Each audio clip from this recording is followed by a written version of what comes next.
Go. Ça y est. Bon, bienvenue à nous dans ce nouveau podcast avec cette fois-ci Vassilis. Coucou Vassilis. Salut. Alors, j'ai vu que les vidéos que je faisais avec toi étaient les plus vues sur mon YouTube. Donc, les gens te réclament énormément, Vassilis. Ah, mais c'est parce qu'on parle de sujets un petit peu Oui, controversés. c'est vrai, c'est pas faux. Un peu controversé. Et alors, c'est vrai qu'aujourd'hui, on va parler du magnésium et faire un live spécial, enfin, un podcast spécial magnésium. Ça paraît étonnant, mais vous allez voir, vous allez vite comprendre pourquoi. On considère le magnésium comme l'un des minéraux le plus important qu'on peut prendre notamment en complément, mais aussi rechercher peut-être dans son alimentation. Parce que c'est un minéral qui est assez déficient dans notre alimentation actuelle. Et c'est pour ça qu'on a voulu faire un post spécialement sur le magnésium. Alors, Et on pourra renvoyer aussi pour ceux qui veulent plus d'explications vers l'article que j'ai écrit sur le magnésium. exactement, tu as écrit un excellent article sur le magnésium. On mettra le dessous, hein, on mettra évidemment le lien vers ton article. Et pour une Alors, fois, c'est quelque chose qui n'est pas controversé. Donc, c'est vrai. Généralement, il n'y a pas trop de controverse sur le magnésium. C'est pas faux. Alors, déjà, avant de commencer, j'aimerais dire que le magnésium, en fait, c'est le 9e élément le plus abondant dans l'univers. J'ai arrivé à trouver mes mots. On ne croirait pas comme ça, et pourtant le magnésium est très abondant. Et en fait, ça vient que, en fait, c'est produit en fait par l'explosion en fait des grandes étoiles vieillissantes, qui produit en fait dans leur explosion une supernova. Et en fait, une partie de ce magnésium-là est expulsée dans le milieu interstellaire. Donc, c'est pour ça qu'il y a autant de magnésium dans l'univers. Il faut savoir qu'au niveau du corps humain, au niveau de la masse du corps humain, c'est le 11e élément. Donc ça paraît fou, mais pourtant, voilà, le magnésium est le 11e élément le plus abondant en masse dans le corps humain. Et il est essentiel à toutes les cellules et à quelques 300 enzymes et notamment en tant que cofacteur. Donc voilà.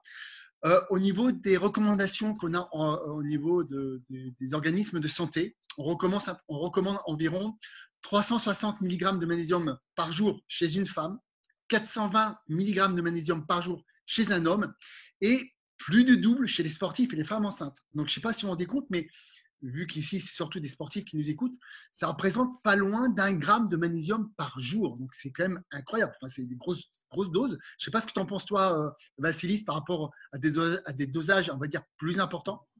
on expliquera un petit peu pourquoi les mécanismes qui sont liés aux besoins plus importants en magnésium chez les sportifs. Mais Après, je suis plus ou moins d'accord avec ça. ok, donc intéressant, on va pouvoir peut-être débattre là-dessus. Au niveau des études qu'il y a eu et tout ça, voilà, on se rend compte en fait que les régimes alimentaires occidentaux, d'accord, donc l'Europe, l'Amérique du Nord et tout ça, en fait, l'alimentation, en fait, c'est appauvri presque de plus de 50% en fait. Donc c'est vrai que c'est un minéral c'est un des seuls minéraux qui est vachement vraiment important en tant que supplémentation, on va dire. Donc voilà. Ouais, et peut-être il faut préciser que ces 50% de déficience, c'est vraiment basé sur des normes de survie et qui ne sont pas Oui. des normes santé. Donc peut-être que si on devait faire le calcul avec des normes vraiment optimales, on serait plus à 90% de personnes en déficience aux États-Unis. Ah, oui, très intéressant ça aussi. Ok, super. Bon, bah écoutez, on va peut-être commencer directement. À moins que tu vas ajouter quelque chose, Vassilis. Non, je pense on a fait une belle introduction. Ok, super. Alors, on a donc posé des questions sur Instagram pour savoir à peu près ce que vous voulez savoir notamment sur le magnésium. Et parmi les questions, on a eu, pouvez-vous expliquer comment il permet d'améliorer le métabolisme? Voilà, comment le magnésium permet d'améliorer le métabolisme. Je vous rappelle que le métabolisme, c'est quelque chose que pour nous est vraiment important, avoir un métabolisme en bonne santé.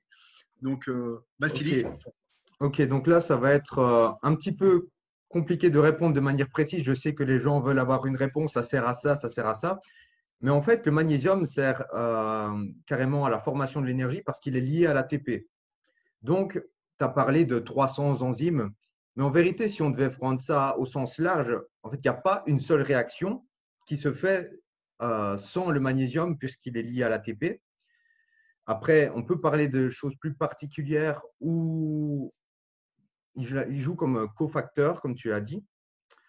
Et puis, je pense notamment à la synthèse des hormones stéroïdiennes. Donc, par rapport au cholestérol, il joue comme cofacteur du cholestérol vers la préninolone et vers les hormones stéroïdiennes.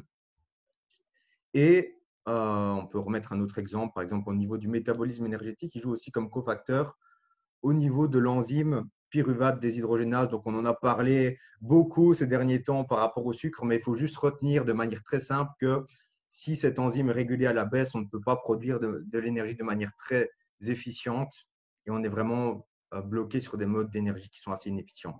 Donc, concrètement, parce que c'est vrai que il y a beaucoup de gens qui ne sont pas familiers avec tous ces mots, si on manque de magnésium, d'un point de vue énergétique, qu'est-ce qui peut se passer?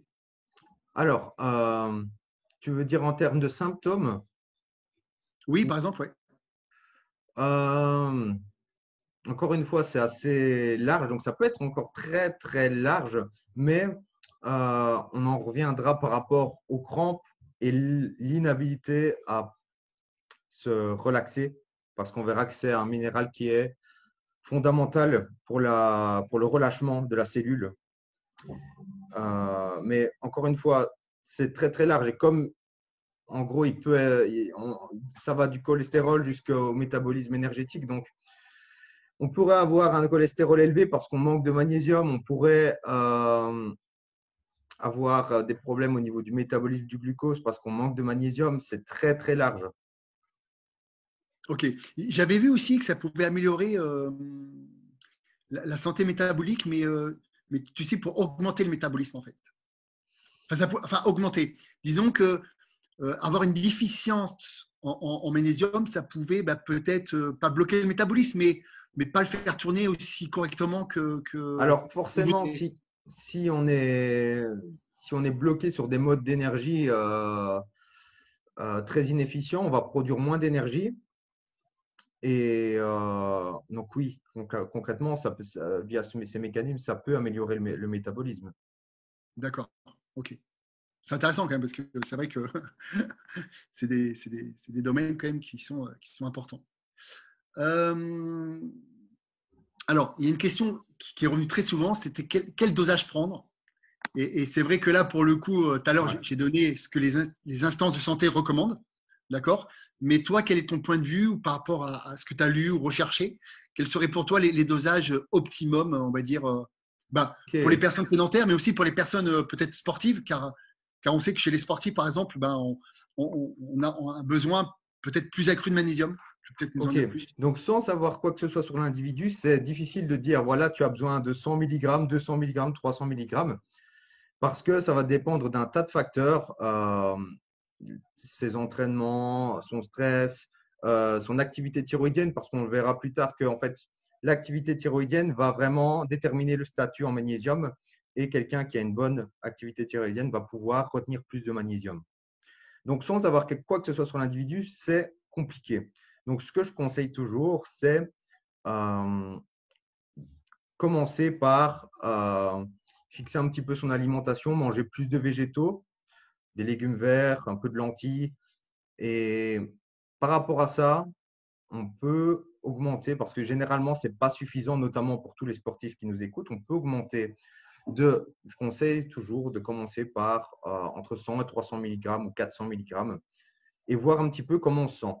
Et par rapport à ça, on peut aller un petit peu plus loin, on peut essayer d'augmenter la dose, voir si on se sent mieux, ou on peut aller plus loin, faire une prise de sang. Mais globalement, je pense que fixer son alimentation et puis prendre entre 100 et 400 mg en fonction de ses sensations, je pense que c'est une bonne base. D'accord. Donc, toujours y aller peut-être progressivement, pouvoir.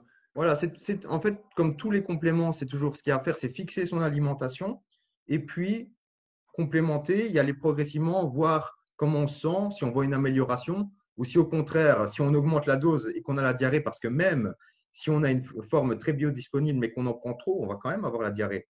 Donc, c'est un signe aussi qu'on peut diminuer un petit peu la dose. Ouais, c'est vrai. Puis c'est vrai qu'il y a tellement de formes de magnésium, ça aussi, Ouais, on y reviendra, mais voilà, faire attention à la forme que vous allez prendre, parce que tu en as qui sont des vrais, des vrais laxatifs, et tu as d'autres formes qui sont beaucoup moins laxatifs et qui posent moins de problèmes, on va dire. Ok, alors, question suivante. Attends, hop, j'ai perdu le fil. Alors, il y a une question un peu plus spécifique, et c'est est-ce qu'on peut le mélanger avec du virilis? Alors, le virilis, j'explique avant ce que c'est, hein, c'est un complément que j'ai qui est là optimiser, on va dire, sa production naturelle de testostérone. Et c'est vrai que dedans, il y a aussi du magnésium. Bon, il y a une petite Ok, quantité de magnésium.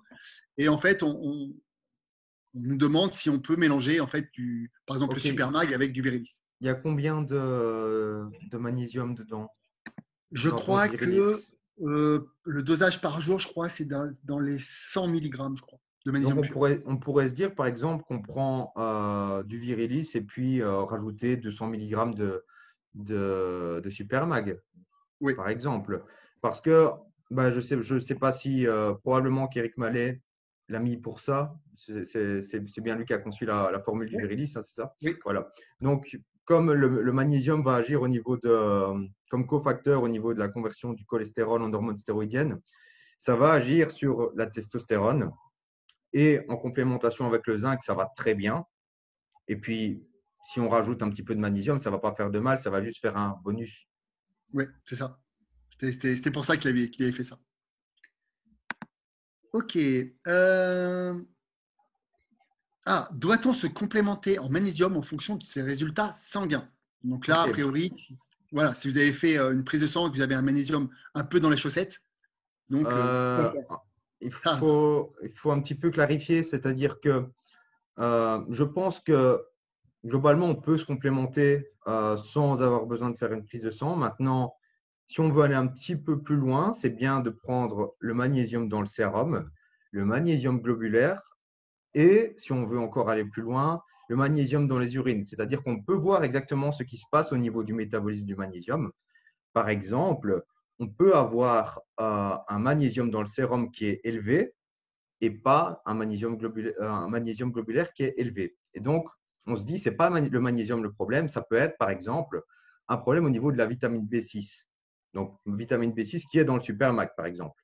Et oui. donc, qui va agir au niveau du transport du magnésium. De la même manière, on peut voir aussi si on a trop de magnésium dans les urines, ça peut être simplement qu'on l'excrète trop parce qu'on boit trop. Ça peut aussi arriver. Donc, quelqu'un qui boit trop va évacuer trop de magnésium, qui est évacué principalement dans les urines. Un petit peu dans la sueur, mais principalement dans les urines. Donc, c'est intéressant ce que tu viens de dire parce que du coup, si on boit beaucoup trop, est-ce que ça a un intérêt? Parce que je vois beaucoup de culturistes qui boivent des litres et des litres et des litres, ou des filles hein, qui boivent des litres et des litres parce que leur Mhm. coach leur a dit de boire des tonnes et des tonnes de litres d'eau. Est-ce que c'est nécessaire ou est-ce que finalement c'est peut-être préjudiciable de boire autant d'eau? Alors, il faut boire à sa soif. Et généralement, si on a trop soif, c'est jamais très bon signe. Donc, ça peut être des signes de diabète et ce genre de trucs, prédiabète. Donc, c'est jamais très bon signe. Donc, faut vraiment surveiller ça.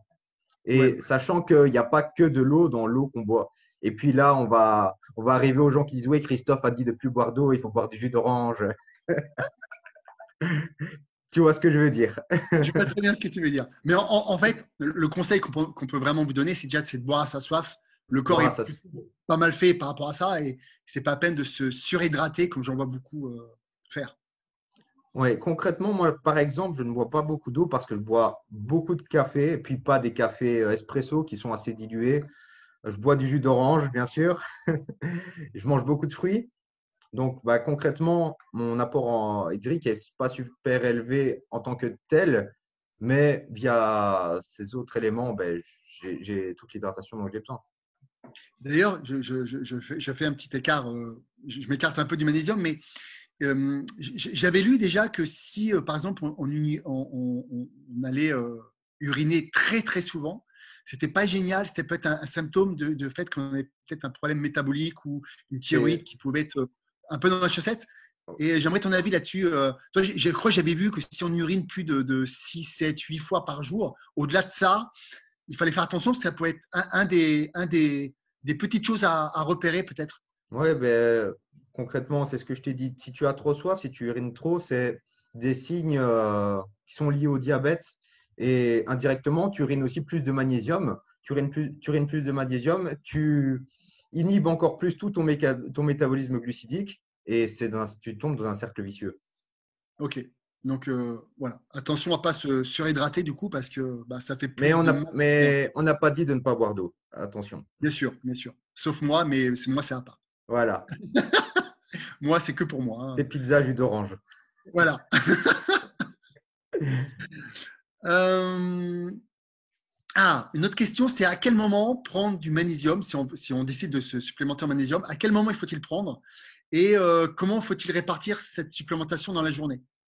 Ok, donc là, c'est intéressant. C'est déjà l'important, c'est d'en prendre. Donc, il faut toujours se dire si je veux en prendre 3 fois par jour, est-ce que je risque pas d'oublier?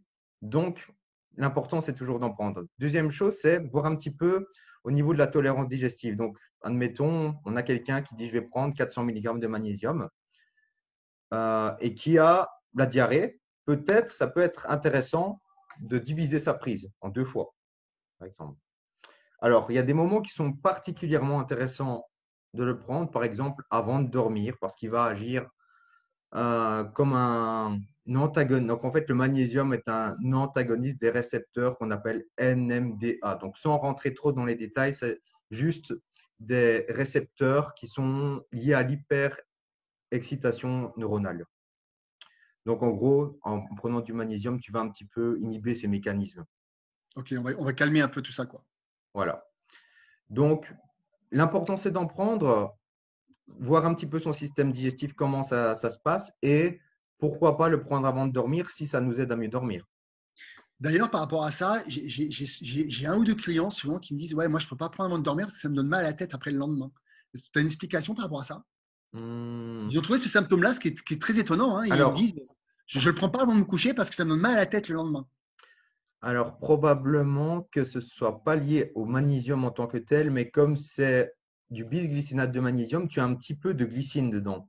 Et en fait, la glycine, ça peut être ton meilleur ami comme ton pire ennemi, c'est-à-dire que chez des personnes, donc on va rentrer un petit peu dans des sujets complexes, donc je vais essayer de simplifier au maximum, c'est-à-dire que chez les personnes qui ont un excès de glutamate, la glycine, en tant qu'agoniste NMDA cette fois, peut poser des problèmes de surexcitation à ce niveau-là. Hmm. C'est pour ça que je dis toujours, peut-être que la glycine, même la simple glycine, peut être ne pas être adaptée juste avant de coucher. Ça dépend des personnes, en fait. Ça dépend des personnes et Faut tester. la prendre avec la taurine aide parce qu'en fait, la taurine va aider à la conversion du glutamate en GABA. Donc, GABA qui est lié Ok, à la relaxation, tu vois.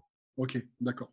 Donc, encore une fois, il faut tester. Si jamais vous voyez qu'avant de vous coucher, ben, ça vous donne mal à la tête, enfin, le lendemain ou quoi que ce soit, peut-être le prendre à un autre moment de la journée à ce moment-là. Voilà. Et il faut toujours se dire que c'est pas la substance en soi qui est mauvaise, c'est parfois d'autres choses à corriger. Par exemple, simplement un excès de glutamate qu'il faut voir peut-être qu'il y en a trop dans l'alimentation. Oui. C'est vrai qu'on en trouve par exemple beaucoup dans l'alimentation chinoise. Ouais. Ils rajoutent beaucoup de glutamate pour Ouais. épaissir la sauce, là. Alors là, c'est juste pour une technique pour nous rendre fous, encore une fois, comme les aliments industriels et nous faire suralimenter. Mais Ouais, sinon, le glutamate, on va le trouver dans la viande, on va le trouver dans plein de choses. ok. Euh, j'ai une autre question aussi qui revient, et ça, c'est de ma faute. C'est par rapport au calcium et au magnésium. Ouais. Souvent c'est vrai que moi, j'avais tendance à dire d'éviter peut-être de prendre du magnésium en même temps que le calcium, parce qu'il y a une genre de compétitivité entre les deux. Tu peux nous en dire plus par rapport à ça? Alors, ils sont Est-ce en qu'il faut, est-ce qu'il faut en prendre en dehors ou pas? Ou est-ce qu'on s'en alors, fiche finalement? ils sont en compétition pour absorption. Maintenant, il faut toujours se dire que c'est jamais 0% et 100%. Donc, OK, on inhibe un petit peu l'absorption de l'un à l'autre, mais c'est jamais du 0%, 100%. Donc, à moins que la personne ait, par exemple, une grosse déficience en magnésium et qu'elle veut améliorer son statut en magnésium, pourquoi pas le prendre en dehors d'une prise de calcium? Mais, par exemple, je prends dans mon cas, par exemple, moi, j'aime bien prendre le magnésium avant de dormir et j'aime bien aussi prendre mon pré-dodo avec du lait ou quelque chose qui contient du calcium. Ça va être compliqué de tout séparer. Donc, je dirais, à moins que la personne ait une grosse déficience ou quelque chose comme ça, c'est pas obligatoire, c'est jamais 0%, 100%, mais si elle veut, pourquoi pas? Elle peut séparer ses prises, c'est pas non plus nocif. C'est vrai que moi, par exemple, toi, le matin, bon, le matin, j'ai zéro produit laitier, tu vois, je mange juste des œufs, des fruits ou de la farine de patate douce. Et c'est vrai que c'est à ce moment-là que moi, je prends mon magnésium. Ouais. Et voilà. Mais c'est vrai que, bon, disons que dans l'idéal, c'est vrai que ça peut être pas mal de séparer, surtout si on a une grosse déficience. Après, c'est pas chose non plus d'obligatoire. C'est pas pour ça, comme tu as dit. C'est pas parce que vous allez manger un peu de produits laitiers avec du calcium en même temps que vous n'allez absolument pas absorber le magnésium. Vous allez en absorber, peut-être pas autant que si vous le prenez en dehors, mais vous allez quand même en absorber. Donc, après, comme tu dis, c'est suivant votre régime alimentaire, suivant vos besoins, suivant votre praticité, entre guillemets, quoi. C'est ça? Ouais, super. Ok. Question suivante. Ah ben justement, une répartition, magnésium le matin, glycine le soir. Est-ce que c'est une bonne répartition? Alors, pourquoi pas maintenant, peut-être que chez certaines personnes, la glycine le soir va peut-être pas convenir euh, par rapport à ce qu'on a parlé. Si, Ouais, voilà, si la personne voit qu'elle dort mieux avec de la glycine, par exemple, moi, je prends de la glycine, je dors super bien avant de dormir. Donc, je pense que c'est vraiment à voir. Ça peut être une bonne méthode, comme ça peut empêcher la personne de bien dormir. Donc, c'est vraiment à voir là de manière individuelle et tester. d'accord. Ensuite, j'ai une autre question aussi, pareil, qui peut revenir de temps en temps. Pourquoi le magnésium fait-il mal à l'estomac? Et c'est vrai que chez certaines personnes qui sont plus sensibles que d'autres, elles peuvent ou ils peuvent avoir un petit peu de mal à l'estomac. Alors, la première chose à laquelle je pense, c'est généralement, en fait, les gélules d'un dérivé de cellulose qui peut poser problème chez les personnes qui sont un petit peu Sensibles. sensibles. Donc, ça peut être l'estomac, ça peut être l'intestin, on peut avoir un peu de gaz. Donc, bah, dans ces conditions, on peut simplement vider la capsule dans un verre ou mieux, on prend directement de la poudre. Ouais. Donc, c'est la chose à laquelle je pense. Sinon, au niveau de l'estomac, je ne vois pas pourquoi il y aurait un autre problème au niveau du magnésium. D'ailleurs, j'ai fait le test. J'ai fait le test puisque maintenant il y a le supermag est en poudre. J'ai fait le test avec ma chérie qui supporte pas le magnésium en gélule, mais qui l'a pris en poudre. Et je lui ai rien dit en fait. J'ai fait exprès. Je lui ai rien dit. Je l'ai mis dans son jus d'orange. Je lui ai rien dit du tout. Et elle a eu aucun symptôme. Elle a pas eu de mal à l'estomac, rien du tout. Donc, Voilà. euh, donc Et, voilà. et tu vois, Chris, parfois, c'est aussi l'accumulation de ces gélules parce que, bon, il y a bien des personnes qui prennent, je sais pas, 5, 6, 7 gélules en un repas et puis là, ça peut poser problème. Donc, si on prend le magnésium, si on prend la créatine en gélule, voilà, bon, ça fait une accumulation de choses et c'est peut-être mieux de prendre certaines choses en poudre. Voire moi, je pense que c'est mieux de prendre tout en poudre, mais après, Ouais. il y a des personnes qui apprécient pas le goût, mais encore une fois, on met que 2 grammes dans son café ou dans Oui, un. pour le magnésium, Voilà, on met 2-3 grammes, donc c'est vraiment très très faible. Donc, voilà. en effet. Ok. Puis c'est vrai aussi que, bah là c'est moi qui parle en tant que fabricant, mais c'est vrai que les gélules maintenant, il y a tellement une phobie des gélules bovines issues d'animaux. Maintenant, on n'a que des gélules végétales. C'est vrai qu'au niveau de la cellulose, bah, si on en consomme beaucoup, bah, du coup, bah, bon, ça peut faire un petit gêne au niveau de Et l'estomac. il y a des personnes qui consomment jusqu'à 40 compléments alimentaires, une quarantaine de compléments alimentaires en un seul repas. Waouh! Ouais. Ah ouais, oui, il rigole pas. Ça rigole pas là. Là, c'est de la compétition. On ne citera pas de nom. Je crois savoir de qui tu parles. Ok, d'accord. Euh, Quels sont les aliments à consommer pour le magnésium? Ah, très intéressant, parce que c'est vrai qu'on parle de supplémentation, mais c'est vrai que l'alimentation, elle aussi, contient aussi du magnésium. Bon, il n'y en a pas tant que ça, mais quels seraient les aliments, pour ceux qui ne veulent absolument pas prendre de compléments, quels seraient les aliments à consommer? Bon, on connaît le Alors, cacao. dans tous les cas, même si on se complémente, je pense que c'est toujours bien de les intégrer. Et ceux que j'ai tendance à conseiller principalement, c'est les légumes verts. Donc, en fait, les légumes verts contiennent dans la chlorophylle du magnésium. Donc, en fait, la chlorophylle, c'est un petit peu l'équivalence de ce qu'on a pour nous, l'hémoglobine. Et nous, elle contient du fer et pour la chlorophylle, elle contient du magnésium. Mais pour que le magnésium des légumes verts soit biodisponible, il faut bien les cuire. Voilà, c'est vraiment, ouais, c'est vraiment la chose importante, c'est bien cuire ses légumes verts, quoi. Ouais. Donc, idéalement, il faut bien les cuire vapeur ou on peut les cuire dans l'eau et puis boire l'eau de cuisson. Il y en a qui aiment bien faire ça aussi. Oui, parce que sinon le magnésium part dans l'eau de cuisson aussi, c'est ça? Voilà, une partie du magnésium part dans l'eau de cuisson.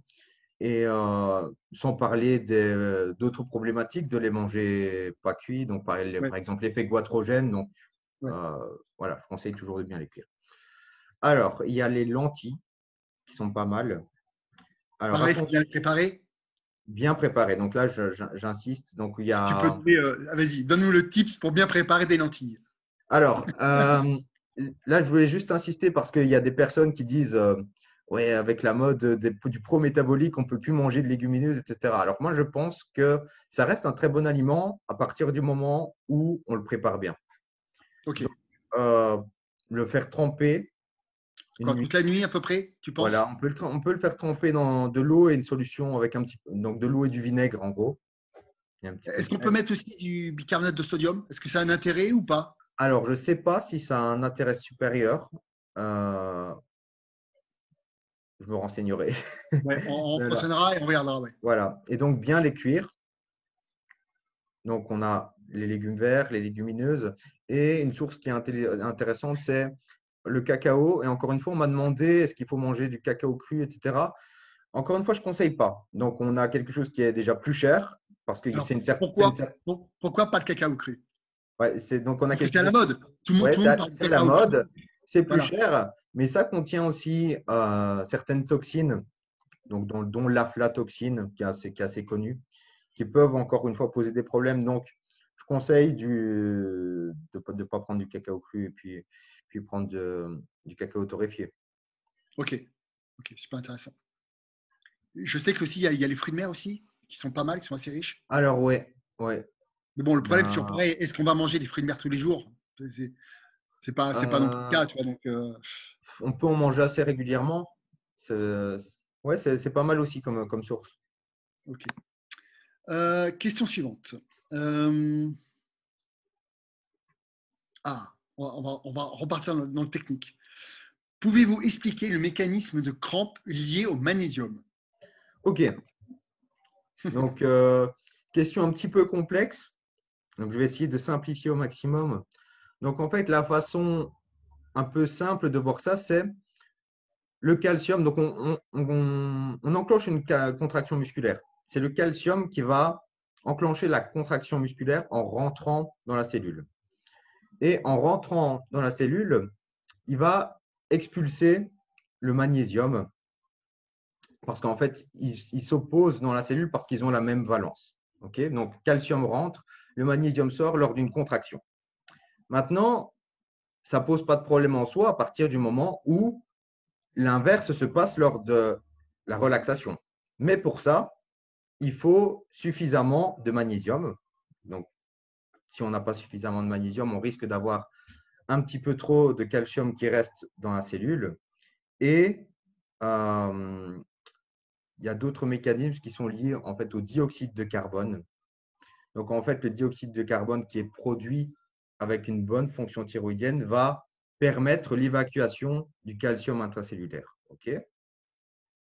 Vas-y. Donc, le CO2 va permettre l'évacuation du calcium intracellulaire et rétablir le magnésium intracellulaire. Alors, il y a un troisième facteur qui vient qui vient en jeu, c'est l'ATP. Donc, en fait, comme je t'ai dit, l'ATP est lié au magnésium et paradoxalement, pour avoir un état relâché, ça demande beaucoup d'énergie. Donc, par exemple, on prend le phénoménal extrême, quelqu'un qui est mort est tout à fait contracté parce qu'en fait, il y a tout le calcium qui a, qui a fui du réticulum sarcoplasmique. Et, Ah, ah, ouais, celui-là, il est technique, hein. et donc, la personne est tout à fait contractée parce qu'il n'y a plus de CO2, il n'y a plus d'ATP. Et c'est ce qu'on appelle la rigor mortis. Et il y avait un scientifique donc, qui s'appelle Albert Szent-Györgyi qui avait remarqué que quand on trempait un membre d'une personne qui est dans la rigor mortis dans de l'ATP, le muscle se relâchait. Donc en fait, on a besoin d'ATP, donc on a besoin de magnésium, on a besoin d'ATP et on a besoin de dioxyde de carbone pour se relâcher. Ok, très Pour intéressant. empêcher cette accumulation du calcium intracellulaire. Alors, une question peut-être un peu bête, mais si on consomme beaucoup trop de calcium par alimentation, Alors, est-ce que du coup, on aurait des besoins en magnésium encore plus élevés? Alors, c'est pas que ce soit problématique en soi parce que tant que le calcium reste à sa place, donc c'est-à-dire qu'en fait, le calcium est majoritairement un ion extracellulaire.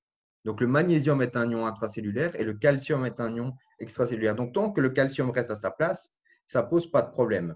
Par exemple, si on a donc, si on a beaucoup de contractions et qu'on a une bonne production de dioxyde de carbone, le calcium va rester à sa place et ça pose pas de problème. Maintenant, le problème, c'est quand le calcium n'est pas à la bonne place, qu'il n'y a pas une bonne production de dioxyde de carbone des ATP, et ça fout, entre guillemets, le bordel. Et on met ça, ah oui, c'est le calcium qui est problématique, mais ce n'est pas le calcium en soi, c'est tout ce métabolisme qui est un petit peu problématique.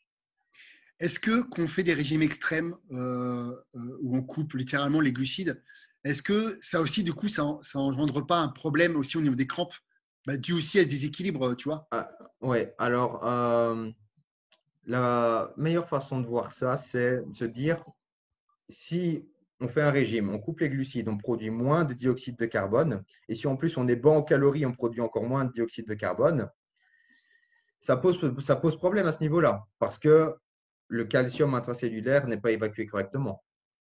Moi, par expérience, quand je faisais les compétitions, c'est vrai qu'en fin de régime, j'avais tout le temps des crampes. J'avais même des spasmes musculaires, des crampes et tout ça, et c'était toujours en fin de régime. Et j'ai remarqué ça. Et puis, bon, moi, à l'époque, pas sur les dernières compétitions, mais celles d'avant, où évidemment, on avait la phobie des glucides et on pensait que les glucides nous empêchaient de sécher. Bref, moi, donc, j'ai pratiqué ça. Et c'est vrai que j'avais beaucoup plus de crampes et des choses comme ça. Donc, c'est pour ça que je t'ai posé la question d'ailleurs. Alors, en fait, simplement en oxydant plus de graisse et moins de glucides, on produit de toute façon moins de dioxyde de carbone. Donc, même si on n'est pas en déficit calorique, donc admettons, on se fait un cétogène en étant à la maintenance calorique, on produit moins de dioxyde de carbone. Ok. Donc, pour résumer, au niveau des crampes, il y a le magnésium qui est important, l'ATP, et ATP qui veut dire indirectement le magnésium puisqu'il est lié à l'ATP, et le dioxyde de carbone, et dioxyde de carbone qui est produit avec une bonne fonction thyroïdienne, avec suffisamment de glucose et d'oxygène. Ok. Tu as des symptômes comme ça qui prédisent qu'on est carencé en magnésium? Alors, Bon, on sait que généralement, il y a 80% de la population qui est carencée en magnésium. Ça, enfin, il y a une grande partie de la population, quasiment tout le monde devrait presque se supplémenter en magnésium. Mais est-ce qu'on a des symptômes vraiment où tu sens qu'il y a des carences un peu plus importantes? Je pense par exemple au clignement de l'œil, tu vois. Bon, il y a les crampes, il il y y a a l'œil ça, il y a les qui crampes, saute, et euh, l'anxiété, le simplement stress. la difficulté de se relâcher après un effort. Donc, admettons, tu vas faire ta séance de musculation. C'est normal que tu sois un petit peu tendu pendant ta séance. Maintenant, si plusieurs heures après ta séance, tu es encore tout à fait contracté et que tu as du mal à te relâcher, c'est un signe que Tu tu sais que manques j'en de… vois beaucoup. Tu sais que je vois beaucoup de culturistes qui restent en marchant dans la rue contractés des dorsaux, hein. Ouais, mais c'est fait Et- exprès, là, c'est autre chose. Ok, d'accord. Tu as aussi, au niveau du sommeil, on peut voir que ça peut créer de l'insomnie aussi, un manque de Tout magnésium. à C'est vrai fait. qu'il y a… Et euh, aussi le côté, j'ai dormi, mais c'est comme si j'avais fait un marathon la veille, donc je me sens pas reposé. Ça peut être aussi un signe de déficience en magnésium. D'accord, ok, génial. J'ai une question par rapport au café. Est-ce qu'on peut mélanger enfin, du magnésium avec du… Attends, est-ce que le mélange avec du café pose problème? Même question pour le collagène. Il y a deux questions en une. Est-ce que le café peut poser problème avec du magnésium et ou avec du collagène? Ouais, donc là, je pense que la personne voulait dire, c'est le côté chaud. En fait, est-ce que ça risque pas de dégrader, que ce soit le magnésium ou le collagène? Et en fait, il n'y a pas de raison pour que ça se dégrade plus que dans l'aliment. Donc, c'est-à-dire, on va cuire des brocolis. Euh, tout ce qu'on risque de faire, c'est que le magnésium se retrouve dans l'eau de cuisson. Donc là, dans le cas présent, simplement, le magnésium va être dans le café. Pour le collagène, c'est la même chose. Quand on fait un bouillon, c'est chauffé à plus haute température que dans simplement du café. Donc, il n'y a pas de raison que ça se dégrade plus que dans l'aliment. Ok, parfait. Est-ce que le magnésium aide à perdre du poids? Excellente question aussi. Ok, donc d'un point de vue strictement evidence-based, je vais dire que la réponse typique, ce serait ah non, parce que si on fait une étude randomisée contrôlée, il n'y aurait pas de différence avec le placebo et puis le magnésium. Probablement que dans un environnement contrôlé, il n'y aurait pas beaucoup de différence, simplement en ajoutant du magnésium. Maintenant, il faut voir ça. euh, pour moi, est-ce qu'on peut perdre du poids en étant en carence de tout? Oui. Donc, il suffit de voir l'étude du Minnesota où on a littéralement mis les personnes à 1500 calories, je pense, en les faisant marcher plusieurs kilomètres par jour.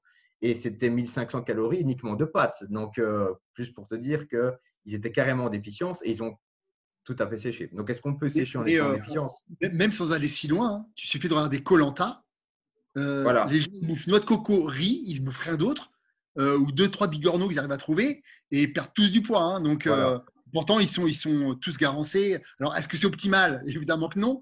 Mais évidemment, quand on a un déficit calorique important, de toute façon, le corps, il n'a pas le choix que de perdre du poids, puisque bah, pour sa survie, il doit utiliser de l'énergie qu'il Voilà. a stockée en lui, quoi. Maintenant, d'un point de vue optimal et d'un point de vue dans la vie réelle, est-ce que ça va aider à perdre du poids? Probablement, parce que si j'ai plus d'énergie, je suis plus actif, j'ai peut-être, je dors mieux, et c'est tous des éléments. Donc pour moi, tout ce qui va potentiellement améliorer le métabolisme, le sommeil, qui va améliorer le NEAT, tout ça va faire qu'on va perdre plus facilement du poids. Le Donc stress, parce on sait que le magnésium régule le stress aussi, donc voilà, voilà. Le d'être moins stress stressé, déplète nos réserves de magnésium, donc tu produis moins de cortisol. Enfin, voilà. ok. Donc, concrètement, je dirais, ça peut potentiellement aider à une perte de poids, mais ce n'est pas un brûleur de graisse magique Ouais, bien où on sûr. peut se dire, C'est plus indirect en fait. C'est plus. voilà, Ouais, voilà. ok. Très intéressant. Euh, Dernière question. Quel type de magnésium choisir? Parce que c'est vrai que bah, sur le marché, en pharmacie, partout, on voit euh, beaucoup de types de magnésium. Et c'est vrai que les gens sont perdus. On parle par exemple du magnésium marin. On parle plein de sortes de magnésium. Et c'est vrai qu'ils ne se valent pas tous. Est-ce que tu peux nous en dire un petit mot? D'ailleurs, peut-être commencer par le magnésium marin, parce que tout le monde me demande est-ce que le magnésium marin, c'est bien? Alors, Donc, concrètement, si tu vas à l'hôpital et que tu as besoin de magnésium, on va te donner une intraveineuse de magnésium. Donc, concrètement, dans ce cas-là, la forme, tu pourras prendre de l'oxyde de magnésium, ça ne va pas poser de problème. Maintenant, quand on a la même chose par voie orale, ça va être plus problématique, sachant que il faut voir quel magnésium sera biodisponible. Et par exemple, les vendeurs vendent souvent de l'oxyde de magnésium, qui en fait, ouais. le magnésium marin, c'est généralement un mélange de plusieurs sels, mais majoritairement, Ouais, c'est ça, c'est oxyde, d'hydrodoxyde, sulfate et du chlorure de magnésium. voilà. Donc, on prend l'exemple de l'oxyde de magnésium. Par exemple, les vendeurs aiment bien mettre ça en avant parce que si on prend 2 grammes d'oxyde de magnésium, on aura, je pense, 50% qui sera du magnésium élément. Donc, il faut toujours se dire qu'on a du bisglycinate, du taurate, de l'oxyde de magnésium. Mais si on prend 2 grammes de ces éléments, c'est jamais 2 grammes de magnésium élément. C'est toujours un pourcentage de magnésium. Donc, l'oxyde de magnésium, c'est plus élevé, c'est 50% de magnésium.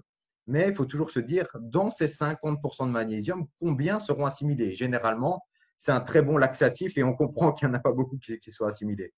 Par contre, on prend un bisglycinate de magnésium qui est généralement dosé à 20% de Ouais, magnésium ça, c'est le élément. maximum. Ils ne sont pas tous à 20%, mais quand qu'il est bien Voilà, c'est choisi. entre c'est 10 Ouais, et 20% oui, de magnésium élément. Et là, on se dit, ah ben, il y a moins de magnésium, d'accord, mais si, il est mieux bien. absorbé. Ouais, Voilà. Donc, moi, j'aime bien particulièrement le bisglycinate de magnésium parce que, en plus d'être biodisponible. biodisponible, il est aussi lié à de la glycine. Donc, en fait, on a un petit bonus.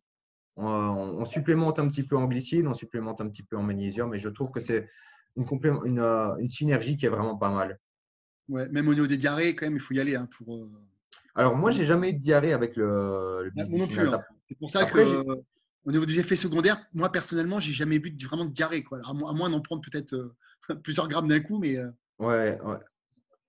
Après, j'ai déjà eu des clients qui m'ont dit oui, le transit qui a accéléré un petit peu et simplement à ce moment-là, on peut diviser la dose, ça pose pas de problème. Ouais, ouais. Mais c'est vrai que ça fait partie des bénéfices, puisque c'est vrai que le magnésium joue aussi un rôle contre la constipation. Donc, c'est vrai que ça peut être bien aussi de supplémenter en magnésium quand on est constipé. C'est vrai que ça peut aider. Alors, c'est toujours un. Donc, par exemple, si on va à l'hôpital et qu'on doit faire une coloscopie, on va nous donner une bouteille de citrate de magnésium pour se vider le système C'est vidé, ouais. digestif, en gros. C'est vidé. Donc, oui, ça va permettre de résoudre le problème en soi. Enfin, pas résoudre le problème en soi, ça va juste résoudre les conséquences. C'est-à-dire, si on a une constipation parce qu'on a simplement un métabolisme qui est ralenti, donc on sait que par exemple avec l'hypothyroïdie, tout ce qui est péristaltisme intestinal est un petit peu ralenti. Et donc, prendre du magnésium, ça va permettre bien sûr de résoudre le truc à court terme, mais on n'a pas résolu les causes sous-jacentes. Donc, je pense que généralement, c'est pas trop bon signe d'avoir la diarrhée avec du magnésium ou Ouais, accélérer le transit. ok. Et c'est aussi indirectement un signe qu'on n'assimile pas tout. Donc, Ouais, c'est pas faux, c'est pas faux. Ok, super, super intéressant. Et est-ce que quand on prend du magnésium, ce serait bien aussi de prendre des glucides? Est-ce que par exemple, on prend du magnésium, par exemple, en dehors d'un repas, ou, ou est-ce qu'il y a un bénéfice à prendre des glucides avec? Je sais pas, c'est une question qui vient comme ça, mais alors, il me semble, je suis pas sûr là, il me semble que l'insuline va jouer un rôle au niveau de mettre le magnésium au niveau des globules, du transport des magnésiums au niveau des globules. ok. Donc, je dirais que oui, euh, mais je suis pas du tout sûr à ce niveau-là. Mais dans tous les cas, je pense que la plupart des compléments, c'est toujours mieux de les prendre avec un repas. À part certaines choses où on veut vraiment, par exemple le charbon, on veut vraiment éviter de prendre des choses avec le repas, justement. Mais je pense que la plupart des compléments, c'est toujours bien de les accompagner d'un repas. Ouais, ok.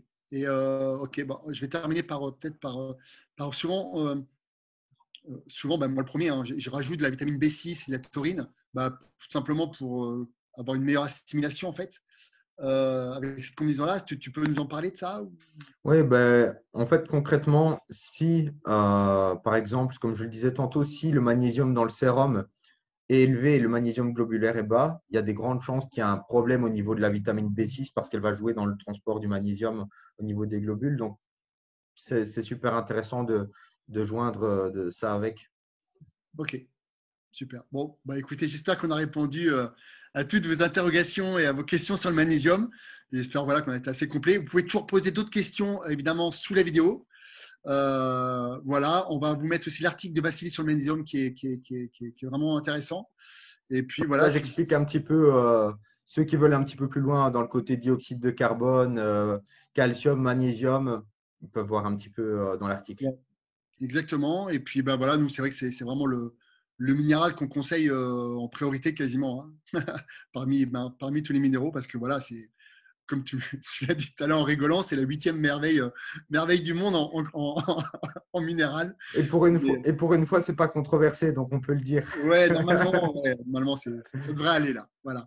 Bon, écoutez, en tout cas, si ça vous intéresse, n'hésitez pas à liker, à partager. Évidemment, plus il y aura de likes, plus ça va nous encourager. Vous voyez plus souvent Vassilis pour répondre à des domaines bien précis, très techniques. Donc voilà. Et puis moi, dès la semaine prochaine, je reprends aussi les podcasts avec Anthony. Et voilà, écoutez, on vous embrasse. À très vite. Et salut, À salut Vassilis. bientôt. Ciao.